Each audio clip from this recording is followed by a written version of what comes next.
Good afternoon, ladies and gentlemen. To talk about the air defense capability, the Indian Navy operates as a composite network force capable of simultaneously addressing threats emanating from all domains, that is air, surface and subsurface, through amalgamation of advanced sensors synchronized on the combat management systems. In effect, the maritime force is able to ensure persistent surveillance, detection and identification for a comprehensive maritime domain awareness, including the airspace. Effectively using multiple sensors and inputs, we are maintaining continuous surveillance to degrade or neutralize threats as they emerge or manifest, to ensure targeting at extended ranges. All these are conducted under the umbrella of a comprehensive and effective layered fleet air defense mechanism that caters for all threats, be it drones or high-speed missiles or aircraft, both fighters as well as surveillance aircraft.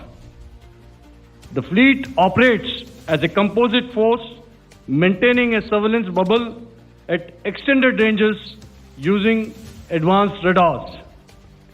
Any aerial target that attempts to penetrate this bubble is detected and identified using various techniques and technologies, affording quick and clear distinction between commercial, neutral and hostile aircraft or flying objects at ranges in excess of the anticipated attack range.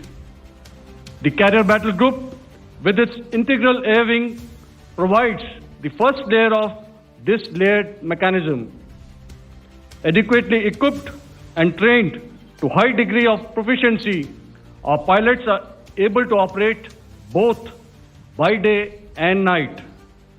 In the current standoff, the presence of our aircraft carrier with large number of MiG-29K fighters and airborne early warning helicopters prevented any suspicious or hostile aircraft to close the Carrier Battle Group within several hundred kilometers. अगर मैं सरल शब्दों में बोलूं तो कोई भी संदिग्ध और दुश्मन के हवाई जहाज को कैरल बैटल ग्रुप के कई सौ किलोमीटर पास आने का मौका नहीं दिया.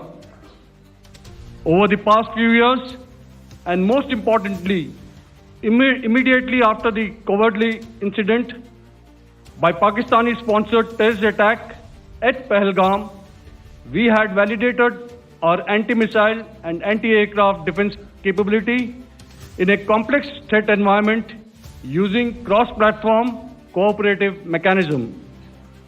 Our powerful Carrier Battle Group with formidable offensive capability was able to operate with impunity and maintained an uncontested presence in the area of operations.